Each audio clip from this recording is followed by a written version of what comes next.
E gritei pelas crianças, gritei pela Débora. E quando eu saio para fora, eu vi que a Laura estava em uma valeta. Ela foi jogada para fora do carro. E ali estava inconsciente, perdendo sangue. Aquilo que era para ser um passeio, de repente,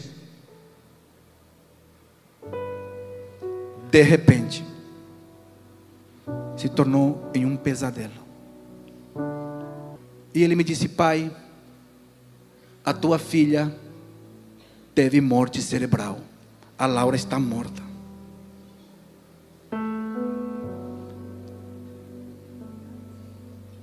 Eu abracei aquele caixão branco.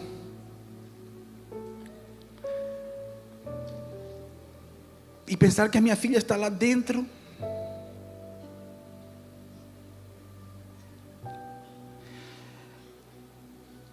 Dos cabelos bonitos. Uma morena, uma menina muito bonita. Eu falei: filha. Então eu entendi que eu estava diante da maior oportunidade da minha vida. De um dia reencontrar meus filhos. Jesus era a garantia para encontrar meus filhos. Jesus era a ponte para que eu pudesse unir o meu passado com o meu futuro, onde meus filhos já estão. Então já não tive mais dúvida. Em 2009, quando tive essa oportunidade, meu coração estava muito duro. Mas ali, com o coração quebrantado, depois de pegar na alça do caixão dos filhos, eu tive uma segunda chance. E eu agarrei com todas as minhas forças. Já não importava o que as pessoas iam pensar ao meu respeito, ou aquele ali virou um crente. Já não importava o que meus amigos de farra iam falar de mim. Boa noite a todos. Graça e paz. Amém. Quero me apresentar. O pastor disse que eu sou do Paraguai. Eu sou um paraguaio. Me chamo Rolando Salinas. Mas meus amigos brasileiros me chamam de Orlando. É mais fácil, né? Sou casado com a Débora. Eu nasci em Assunção, no Paraguai, e a minha esposa nasceu em Brasília, pertinho daqui. E nos conhecemos lá em Foz do Iguaçu, há uns 20 anos. E de lá para cá construímos uma linda história, uma linda família.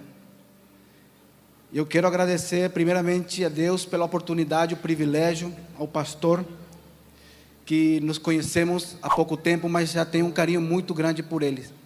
E também por todos vocês aqui. Estou muito feliz de estar rodeado em meio de pessoas muito bonitas. Eu venho nesta noite mostrar a vocês feridas que foram cicatrizadas. Eu tenho certeza que ao sair por essas portas, se você permitir que o Senhor fale o teu coração, haverá um antes e um depois, e a tua geração será marcada para sempre. Amém? Queria ler um texto bem rápido. Efésios 5, do versículo 15 em diante. Tenham cuidado com a maneira como vocês vivem, que não seja como insensatos, mas como sábios, aproveitando o máximo o tempo, porque os dias são maus. Portanto, não sejam insensatos, mas procurem compreender qual é a vontade do Senhor. Glória a Deus. Eu quero falar sobre o tempo, o valor do tempo. Tempo cronometrado, que conhecemos como horas, dias, meses, anos, que se divide em três: tempo passado, presente e futuro. O homem nasce no tempo, ele vive no tempo e ele morre no tempo. O tempo passa por mim e por você, sem que nós possamos fazer nada para segurá-lo, nada para voltar ao ontem e nem nos projetar ao futuro. Tudo que eu e você temos é o tempo presente. Durante a nossa vida, desde o nascimento até a morte, passamos por algumas estações, algumas etapas. Entre elas temos a infância, a adolescência, a idade adulta e a terceira idade. E para cada uma dessas estações, há um tempo determinado. Existe o tempo para viver essas etapas da vida. E muitas vezes, por falta de entendimento, mal aproveitamos esse recurso tempo. E às vezes, somente valoramos depois que perdemos. E muitas vezes deixamos as coisas importantes para depois. E justamente por culpa dessa palavra depois, problemas surgem. Filhos se perdem, porque os pais deixaram para depois amá-los, depois corrigi-los, depois dedicar um tempo a eles. Casamentos terminam, porque o casal deixou para depois dialogar, depois ter um tempo de qualidade juntos, depois se perdoarem. Pessoas se desesperam na alça de um caixão, porque deixaram para depois abraçar, depois amar, depois perdoar. Nessa primeira parte da minha fala, eu queria falar sobre o tempo que passa, ele não volta mais. O tempo que passa, ele não volta mais. Há uns 20 anos eu conheci a Débora, e logo após a gente começou a se relacionar. Depois de um tempo passamos a morar juntos. E no ano de 2001, ela engravidou da nossa primeira filha, e que se chama Laura. Então a Laura nasceu em 2001, setembro. Muito novos, desaproveitamos muitas etapas importantes daquela estação das nossas vidas, por falta de entendimento. Eu passava a maior parte do meu tempo trabalhando, viajando, e a consequência disso, o dia que a Laura nasceu eu não estava. E o tempo foi passando, também algum dos seus aniversários eu estava ausente, porque naquele tempo a família não era a minha prioridade, embora eu já tenha uma família. A motivação da minha vida era trabalhar e trabalhar para adquirir coisas, e deixei aquilo que verdadeiramente tem valor para depois, que é a família. E no ano de 2009 me aconteceu algo muito, muito importante. Hoje eu entendo que foi importante, mas na época não, pela dureza do meu coração. Deus enviou um profeta para falar comigo. Um homem que eu nunca tinha visto na minha vida. E ele me disse: eu tenho uma palavra de Deus para você. E Deus me disse que você não vai aceitar, mas mesmo assim eu vou te falar. Esta filha é um presente de Deus para a mãe. E agora Deus vai dar um presente para você. É um filho, um homem. Mas Deus está te chamando para você mudar a tua maneira de viver. Mudar a maneira errada que você vive. Assumir a tua família. Assumir o papel de pai. E Deus está te chamando para uma nova história. Mas aquelas palavras vinham totalmente na contramão do que eu tinha como prioridade de vida. E a dureza de coração não me permitiu ouvir mais do que aquele senhor me falou, que hoje não me lembro. E me arrependo muito por não ter ouvido ele mais. Então eu não agarrei aquelas palavras como algo normal, algo corriqueiro. Eu disse: esse aqui é mais um daqueles que lhe fizeram lavagem cerebral. É mais um daqueles. Porque ele estava com a Bíblia debaixo do braço. Então eu tinha um preconceito muito grande com pessoas que queriam falar de Jesus para mim. Porque eu já tinha a minha fé. Eu já tinha a minha crença. Resultado: alguns dias depois a Débora sentiu alguns desconfortos, fez o teste e descobriu que estava grávida. E algum tempo depois soubemos que seria um menino. Então nasceu o nosso segundo filho, Orlando.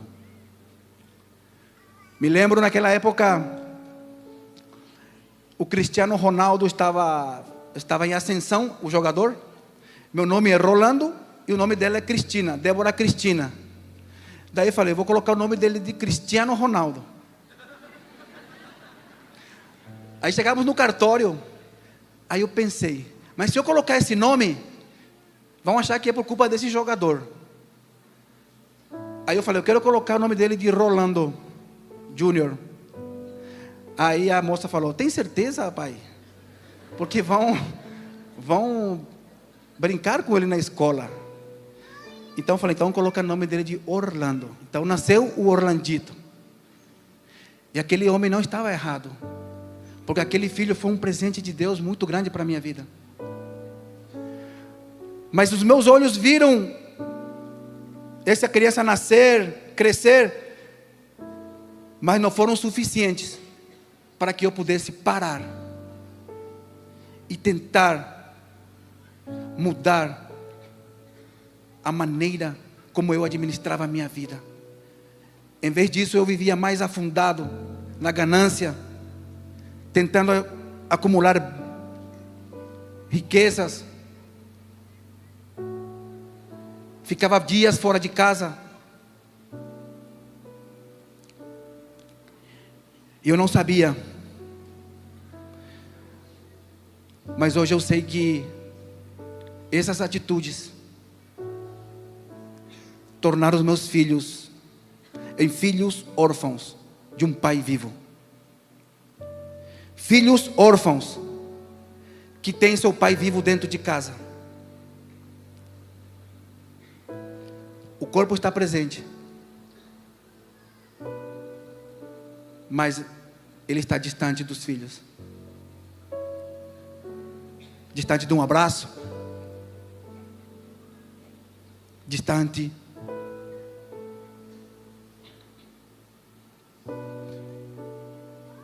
E chegamos no ano de 2012. A Laura estava com 10 anos, o Orlandito com 2, e fomos fazer um passeio para Camboriú. Ele fica lá em Santa Catarina, na praia. E lá tem uma serra, quando você vai chegando numa cidade que chama Joinville, e sofremos um acidente grave. Naquele dia meu irmão também nos acompanhava. E um caminhão perdeu os freios naquela serra. E ele se chocou violentamente contra o nosso carro. Eu não tive tempo de ver, mas ficamos sabendo depois que o caminhão vinha se chocando em alguns outros carros, jogando os carros para fora, pegando fogo nas suas rodas e nos atingiu em cheio. E segundo o laudo da polícia rodoviária, o nosso carro, após bater numa mureta, ele conseguiu voar e quebrar a copa de uma árvore de 6 metros, para logo cair. Eu me lembro que consegui soltar meu cinto, quebrei o vidro que já estava todo quebrado, e gritei pelas crianças, gritei pela Débora. E quando eu saio para fora, eu vi que a Laura estava em uma valeta. Ela foi jogada para fora do carro, e ali estava inconsciente, perdendo sangue. Então ali é a lembrança que eu tenho do acidente. Eu apaguei. Eu acordei dentro de um hospital na cidade de Joinville. E ali eu tive a notícia que o motorista do caminhão e o meu irmão de 18 anos morreram no local do acidente.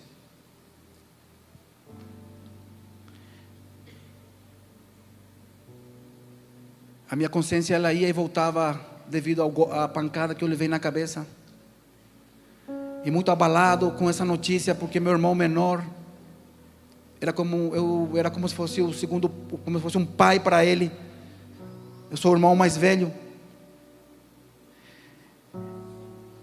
E nesse desespero eu falei: cadê a minha esposa? Cadê as crianças? Então trouxeram a Débora, colocaram um do lado do outro e falaram para nós: a Laura nesse momento está em um procedimento cirúrgico, e nós não sabemos qual vai ser o resultado, porque o caso dela é grave, e vocês precisam estar fortalecidos juntos nesse momento, porque o teu bebê, o teu filhinho não resistiu e faleceu.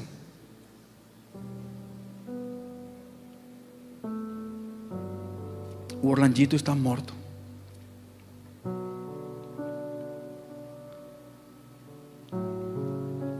Quantos pais temos aqui? Pai e mãe.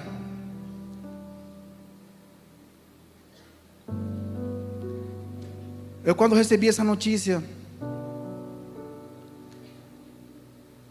voltei no tempo e lembrei que algumas horas estávamos no café da manhã, no lugar onde a gente parou para dormir, e lembrei dele daquele jeito brincalhão. Ele me chamava de bai, bai, dele subir no meu colo e apertar assim meu rosto.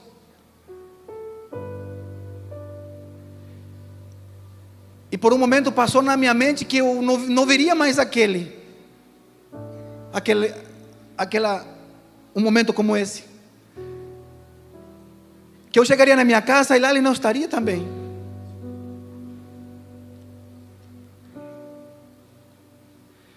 Fui tomado por uma dor, por um desespero. Então conseguiram me dar alta, com muita dificuldade, para transportar o corpo do meu filho e do meu irmão até o Paraguai. Aquilo que era para ser um passeio, de repente,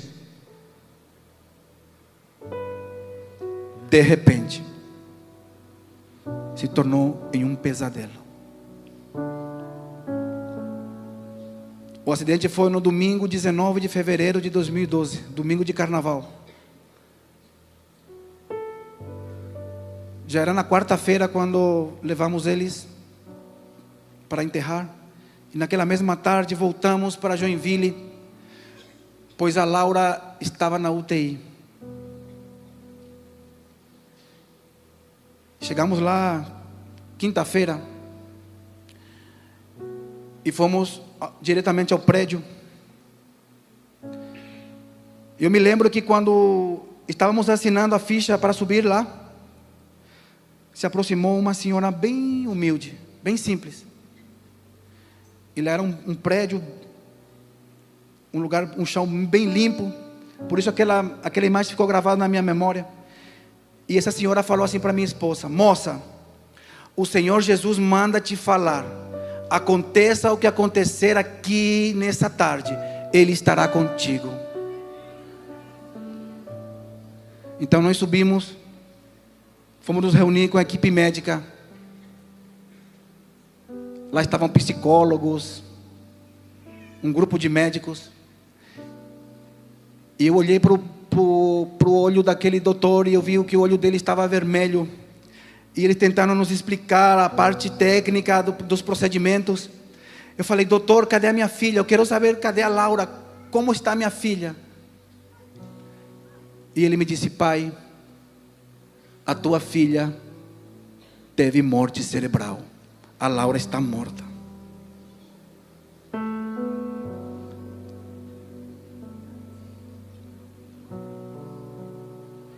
A Débora e eu caímos naquele piso, no chão, abraçados. E não havia nada nem ninguém que pudesse consolar o nosso coração. Aquele homem que até então era autossuficiente, algumas vezes prepotente, egocêntrico, autoritário, coração duro. Naquele momento eu estava recebendo um arado, uma picareta do céu, despedaçando o meu coração. Eu lembro que falei assim: doutor, vamos fazer o possível. Porque ele me disse: por mais 2 horas o coração da tua filha vai bater e depois ele vai parar. Temos que retirar os aparelhos que estão mantendo ela viva.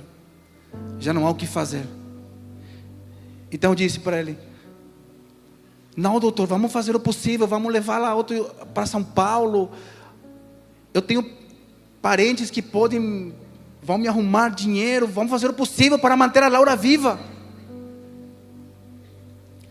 E ele me disse: pai, a questão não é mais econômica, já não há o que fazer. E naquele momento, o dinheiro pelo qual eu perdi noites de sono, perdi momentos importantes do crescimento dos meus filhos, perdi oportunidades valiosíssimas da vida deles. Naquele momento que eu mais precisei dele, para nada me serviu, a não ser para comprar 2 caixões para os meus filhos.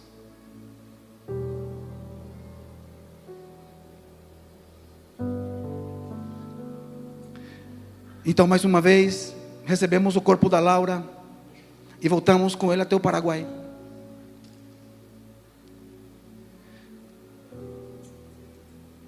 E quando nós chegamos no velório,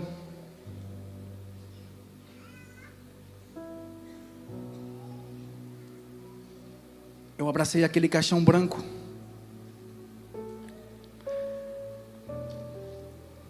E pensar que a minha filha está lá dentro.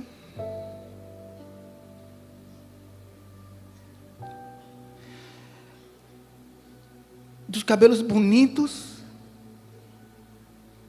Uma morena, uma menina muito bonita. Eu falei: filha,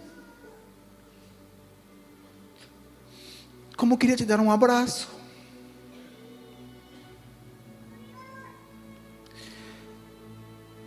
Filha, como eu queria que você soubesse que você me faz tanta falta.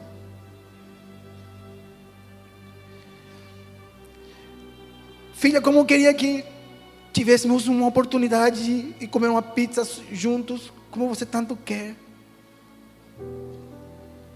Filho, como eu queria que você saísse daí para a gente ir jogar bola juntos. Filho, eu te prometo que a partir de hoje vou me tornar o melhor pai do mundo.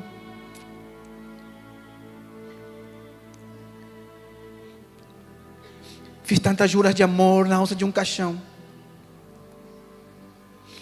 que hoje eu entendo que foram palavras de um homem insensato,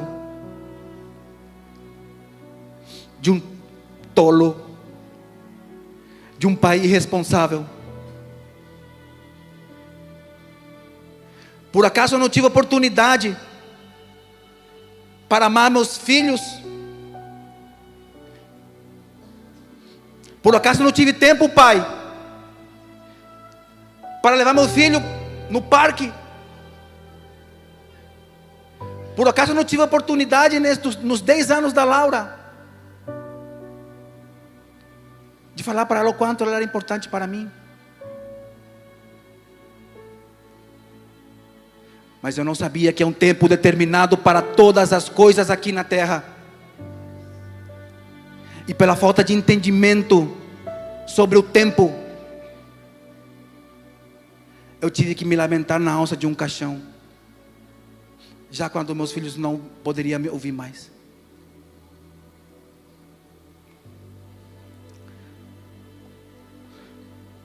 Mas eu não sabia. Por isso eu tive que valorar somente depois que eu perdi. Se você tem pessoas importantes na tua vida, dê valor ainda hoje, porque amanhã pode ser tarde demais. Queria mostrar um vídeo, por favor.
você nunca saberá que Deus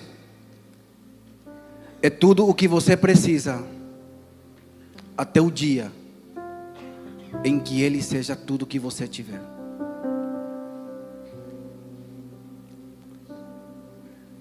Chore, mas não pelos meus filhos. Nesta noite pense nos teus. Como está a tua vida? Como está a tua casa? O que tem sido a tua prioridade? Quem te garante que amanhã você vai ter a oportunidade de abraçar, perdoar,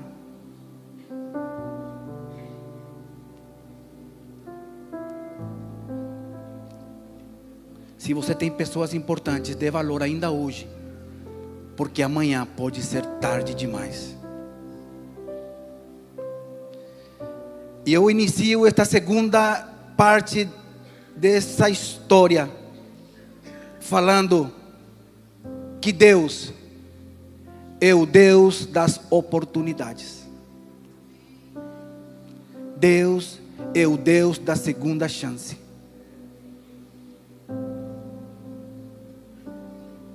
Diante de mim havia dois caminhos: a de deixar me levar pelas circunstâncias que me rodeavam e entrar em um caminho profundo, um buraco negro, que seria impossível sair de lá. Ou me aproximar de Deus,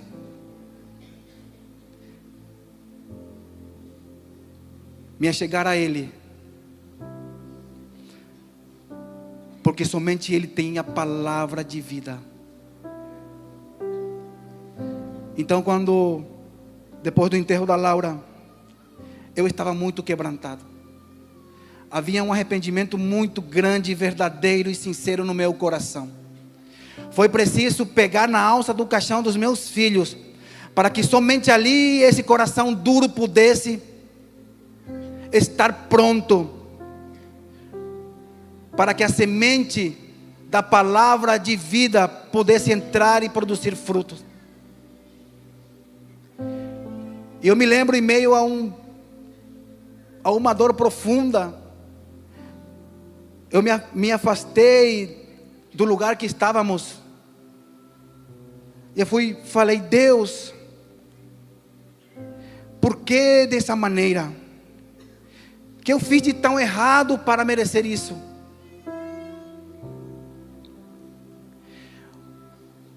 Você me falou que me daria um filho, e agora esse filho está morto. Porque até então eu conhecia Deus somente de ouvir falar dele, porque as minhas atitudes eram totalmente contrárias, eram de pessoas que nunca tiveram uma experiência com Deus. Mas naquele momento de dor eu me acheguei a Ele, e Ele viu a sinceridade no meu coração.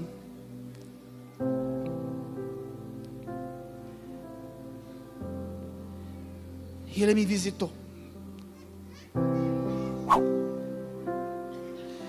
Eu pude sentir a presença dEle.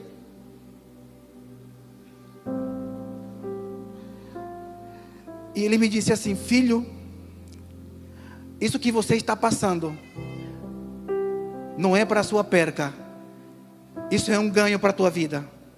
Agora você não entende, mas logo você vai entender. E a palavra que vem de Deus vale mais do que ouro em pó. Essa palavra que entrou na minha mente. Eu nunca tinha lido Bíblia na minha vida até ali. E algum tempo depois eu encontrei esse versículo que está lá em Provérbios: a sabedoria que vem de Deus vale mais do que ouro em pó. E Ele me disse: os teus filhos, eles não estão mortos. Teus filhos estão vivos, porque a morte foi vencida há mais de 2000 anos atrás. E quando Jesus subiu numa cruz, morreu, mas ao terceiro dia ressuscitou.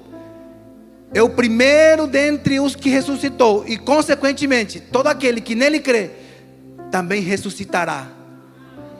E todas as crianças,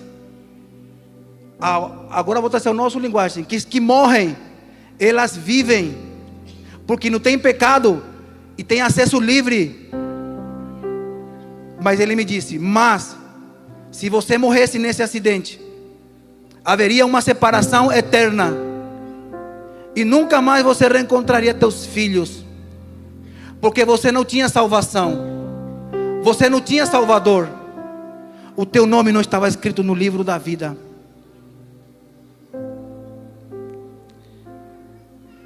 Então eu entendi que eu estava diante da maior oportunidade da minha vida, de um dia reencontrar meus filhos. Jesus era a garantia para encontrar meus filhos. Jesus era a ponte para que eu pudesse unir o meu passado com o meu futuro, onde meus filhos já estão. Então já não tive mais dúvida. Em 2009, quando tive essa oportunidade, meu coração estava muito duro. Eu falei: vou deixar isso para depois. Mas ali, com o coração quebrantado, depois de pegar na alça do caixão dos filhos, eu tive uma segunda chance. E eu agarrei com todas as minhas forças. Já não importava o que as pessoas iam pensar ao meu respeito, ou aquele ali virou um crente. Já não importava o que meus amigos de farra iam falar de mim. Eu queria Jesus. Então naquela tarde tomei a maior decisão da minha vida. Entreguei a minha vida a Jesus. Eu recebi como meu único Senhor e Salvador. Eu e Ele ali, mais ninguém. Ele mesmo me visitou naquela tarde. Eu falei: eu quero isso, porque Ele trouxe uma paz tão grande no meu coração. Eu me agarrei nessa certeza que a morte já foi vencida, e consequentemente todo aquele que crê em Jesus também ressuscitará. Então eu fui onde a minha esposa estava. Eu peguei nos braços dela e falei: Débora, você lembra? Não chores mais. Nossos filhos estão vivos. Nós estamos mortos. Estávamos, mas agora temos a oportunidade de ser vivos para sempre. E Jesus é a garantia. Jesus é o caminho. Nossos filhos estão vivos, falei para ela. E as pessoas que nos rodeavam, porque aonde a gente andava, as pessoas iam atrás, com medo da gente. E aí eles falaram assim: agora que enlouqueceram de vez. Mas essa loucura já fazem 11 anos. Em nenhum momento nesses 11 anos, eu não sei quantos dias tem 11 anos, eu não sei quantas horas, quantos minutos, mas em nenhum momento essa fé parou. Em nenhum momento nesses 11 anos essa fé recuou. Mas ele só avançou, avançou, avançou, avançou. E hoje estou aqui, nesse lugar, para dizer para você que Jesus Cristo é real, que Jesus Cristo tem vida eterna para todo aquele que nele crê, que Jesus Cristo cura corações que estão feridos, que Jesus Cristo restaura.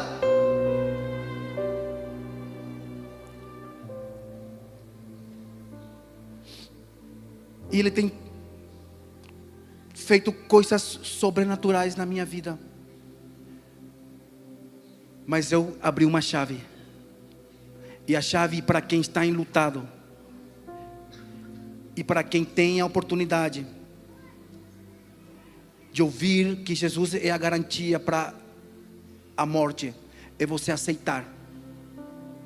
Eu aceitei, em meio à minha dor, em meio ao meu direito de pai, de ainda chorar pelos meus filhos. Os primeiros dias em diante eu decidi aceitar a minha condição, a minha situação, e crer incondicionalmente que em Jesus Cristo o fim das coisas já estão garantidos, porque lá na frente é vida eterna. Mas a parte triste da história é esta. Quando ele me falou que Orlandito seria um presente, lembram? Em 2009, ele foi um presente para mim. Quando ele nasceu, Deus me mostrou a sua graça, o seu favor sobre a minha vida. Mas a dureza do meu coração não permitiu que eu enxergasse.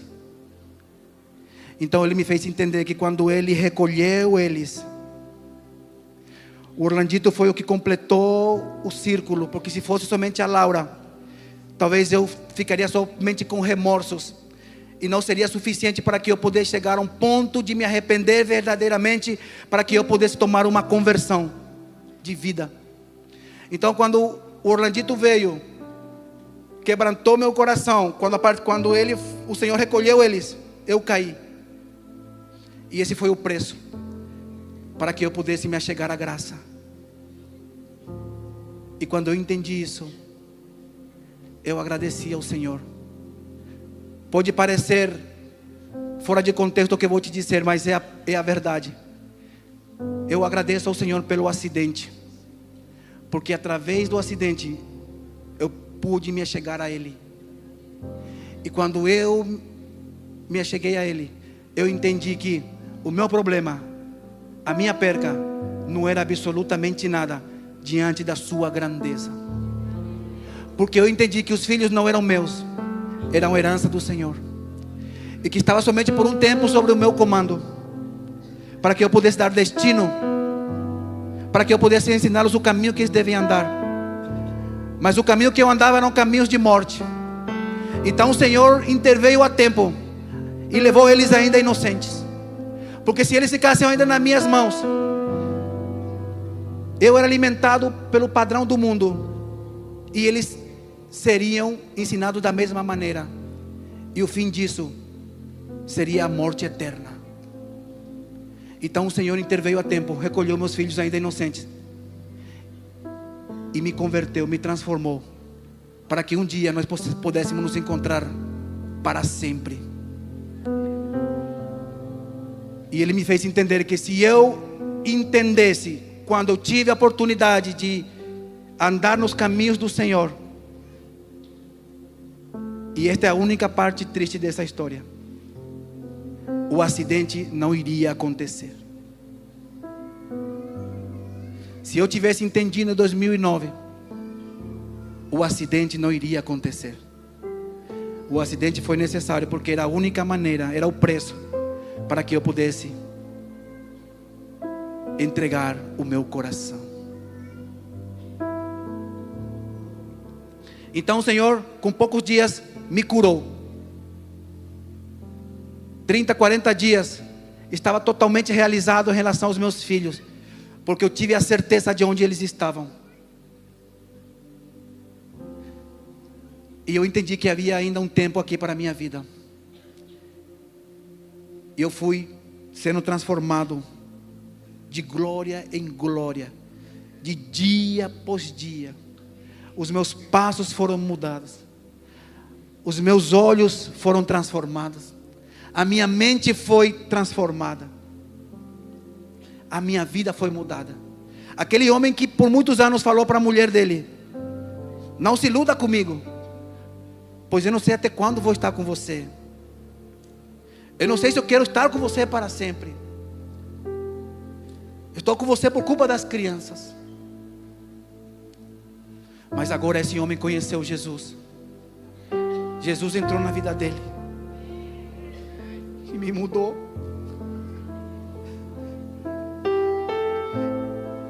Então entramos em um processo de perdão profundo.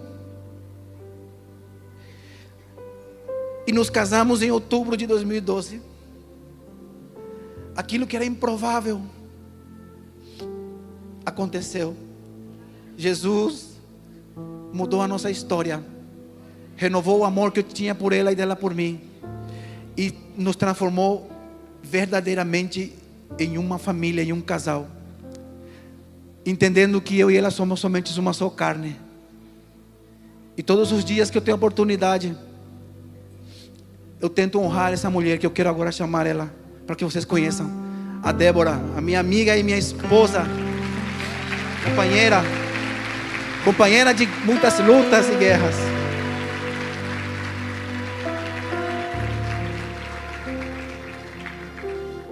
Boa noite. Eu quero ser breve, mas bem sucinta.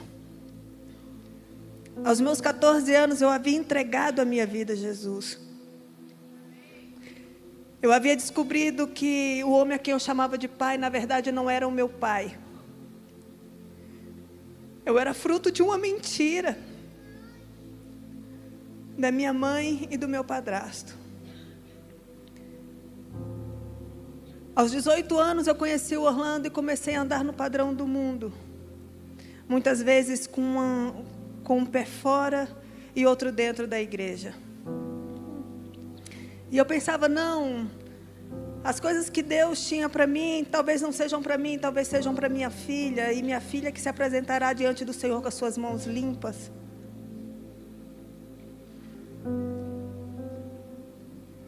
Mas dentro daquela UTI, depois de receber a notícia da morte cerebral dela, eu pedi para vê-la pela última vez. Pergunte a um órfão o que é um abraço de um pai.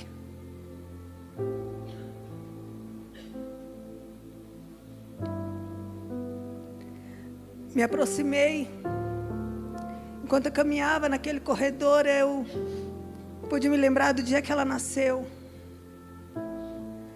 Eu me lembrei do sonho dela de trabalhar no IBAMA e cuidar de animais, no dia que ela me chamou de mãe pela primeira vez. Quando eu me aproximei do leito dela, então eu comecei a tocar os pés dela, as mãos dela. Os olhos dela não se fechavam direito. E eles vieram colocar os esparadrapos. E eu coloquei a mão no coração dela e eu falei, filha, a mamãe te ama e para sempre eu vou te amar.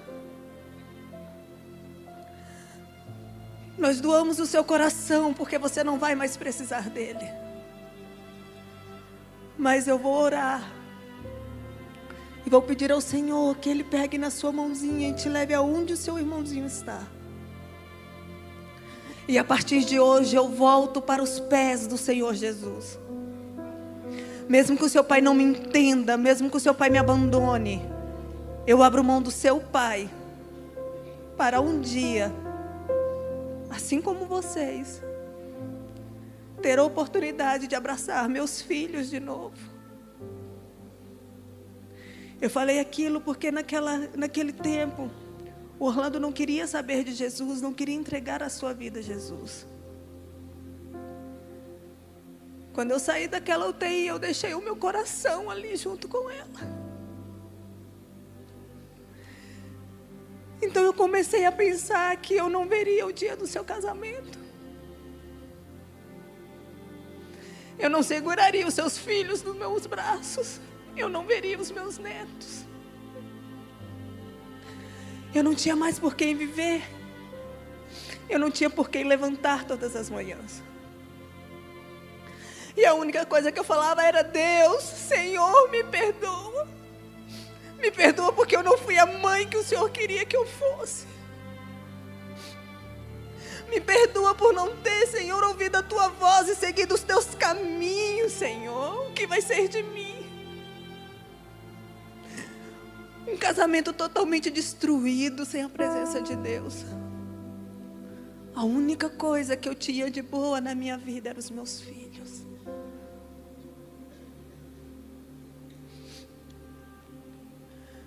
Naquela UTI, verdadeiramente, eu entreguei meu coração a Jesus.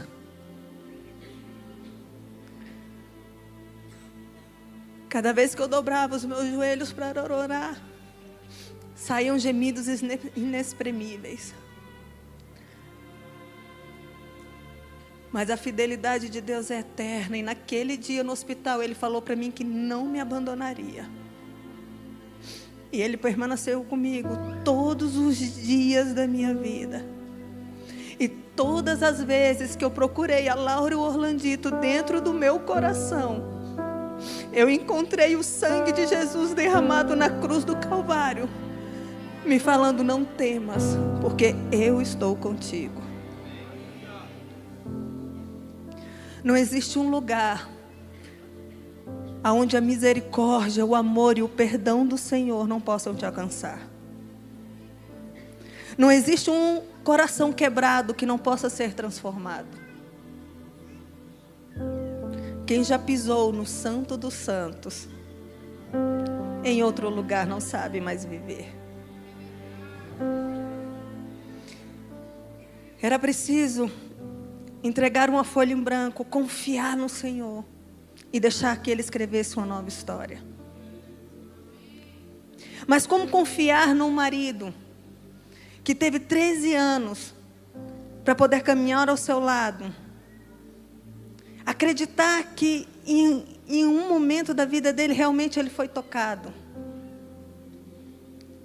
Eu confiei no Senhor, eu acreditei. E as coisas passadas ficaram para trás. E eis que tudo o Senhor se fez novo na nossa vida. O perdão, ele não é um sentimento. Não é que eu tenha amnésia e eu não lembre de tudo que passamos juntos. Mas eu decidi caminhar com Ele e deixar que o coração dele fosse tomado pelo Espírito Santo de Deus. E vivi e vivo momentos extraordinários no meu casamento. Eu posso falar para vocês, porque ninguém mais conhece um homem do que a sua esposa. Eu posso olhar para ele e falar: ouçam o que ele fala, porque eu sei quem ele é e o que o Senhor derramou sobre a vida dele. Depois do Senhor restaurar o nosso casamento, restaurar a nossa casa, Ele começou a se levantar e falar novamente que nós seríamos pais. Mas como voltar a ser feliz? Como voltar a sorrir?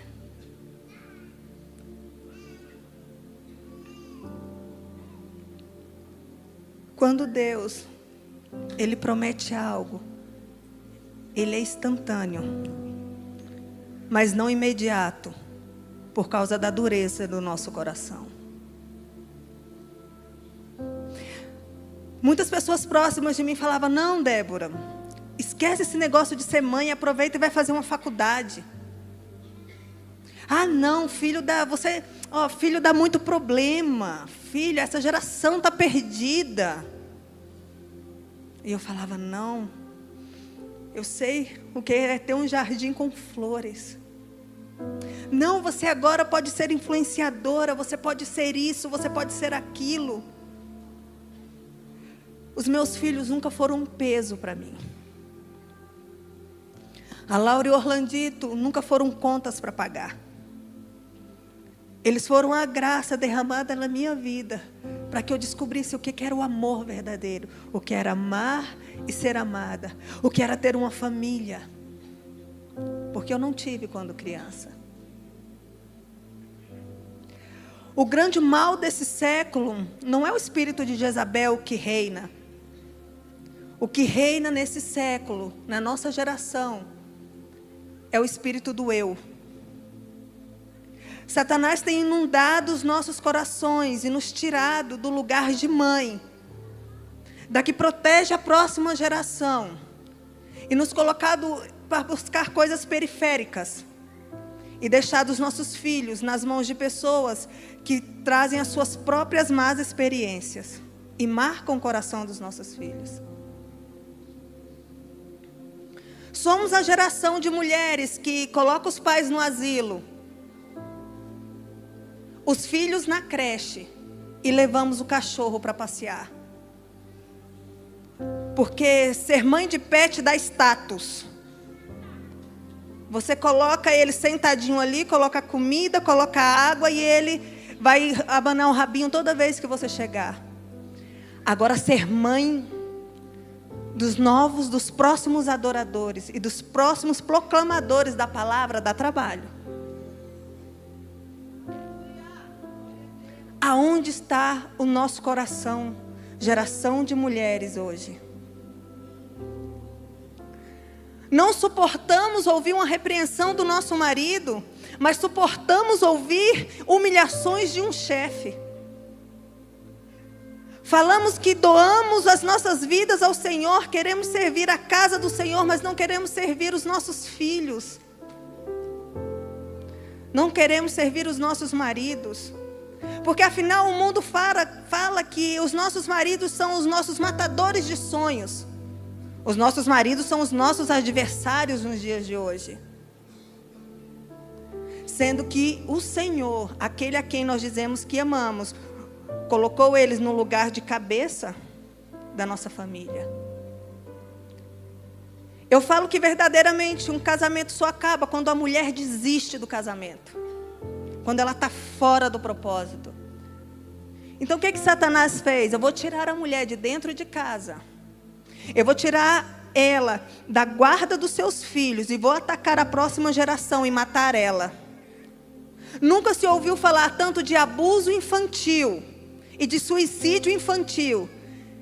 E clínicas de psicólogos tão cheias de crianças de 8 anos de idade, porque simplesmente elas não sabem o que é, quem elas são. Porque elas perderam a identidade, elas perderam a referência, elas perderam as suas mães dentro de casa. Vocês podem falar, não, para você é fácil falar assim, não. Quando eu engravidei do Orlandito, eu estava na melhor fase da minha vida profissional. E eu larguei tudo, por tudo. Eu falei, eu quero ficar em casa. Porque eu quero ter uma gestação diferente, eu quero educar os meus filhos num caminho diferente. E esses 2 anos do Orlandito, que eu fiquei em casa, foram os 2 anos mais extraordinários da minha vida como mãe. São essas lembranças que eu trago no meu coração. E não as lembranças da roupa, da nova coleção. Seus filhos não precisam, os nossos filhos não precisam de brinquedos caros. Eles não precisam de roupas da moda.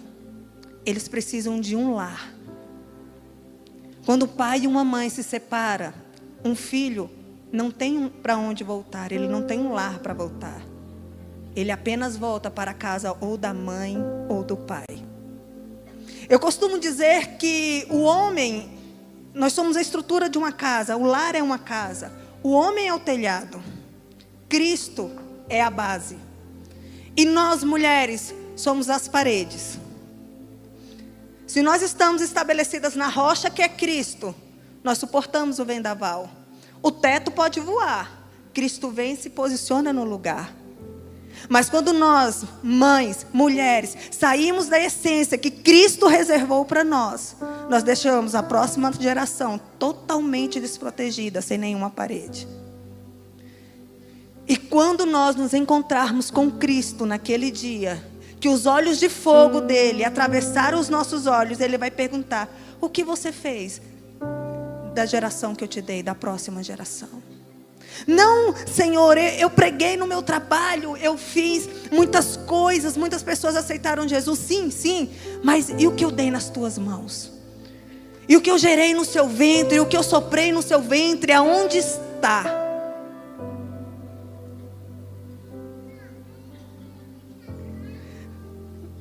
Perder a Laura me doeu muito, mas não prepará-la para o Senhor Jesus me atormentou durante muito tempo. Não tenham medo de fracassar naquilo que não é importante para Deus. A sua família é importante para Deus. O seu marido é importante para Deus.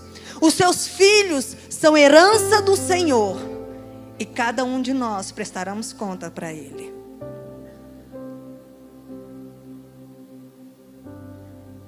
Eu decidi ir na contramão de tudo que as pessoas falavam.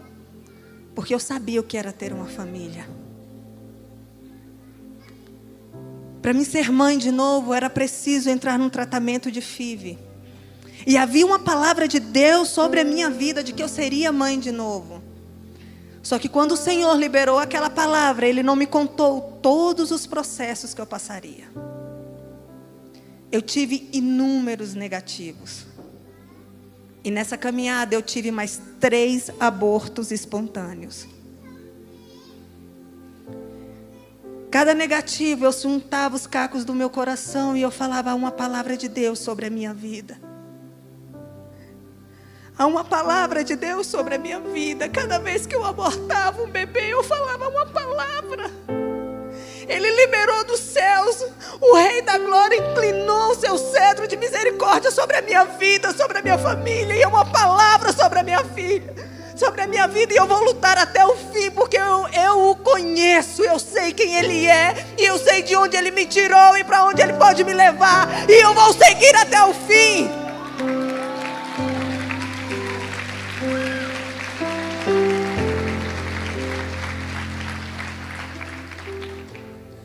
Eis que o Rei da Glória, Ele pode pegar o luto e transformar em alegria. Ele pode pegar as muralhas da sua cidade que estão destruídas e reconstruí-las. Basta você crer. E agora eu quero mostrar mais um vídeo para vocês.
Existe um lugar no coração de Deus onde todas as coisas se fazem nova. Eu quero deixar apenas uma palavra para vocês. Lutem pelos seus filhos. Ganhem o coração deles todos os dias. Aqui quem fala para vocês é uma dona de casa que decidiu viver o melhor que Cristo preparou. Eu trabalho todos os dias para que esse rapaz chamado Emanuel encontre Jesus. Para que ele seja um pai extraordinário.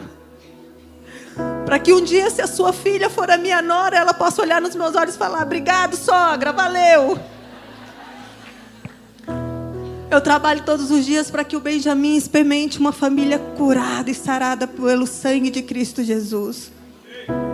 Para que, se a sua filha for a minha nora, ela fala: e aí, sogrona, valeu. Eu trabalho todos os dias na minha casa, eu me derramo para que a Manuela olhe para mim e veja o quanto é bom cuidar dos filhos e da família. Para que ela olhe para mim e fale: mamãe, eu quero ser como você. Para que o meu genro possa chegar e protegê-la e ela entender que ele é o cabeça e ela é a ajudadora da casa. Resgatem o coração do filho de vocês. E eu tenho certeza que o Senhor derramará graça e poder na vida de vocês. Muito obrigada.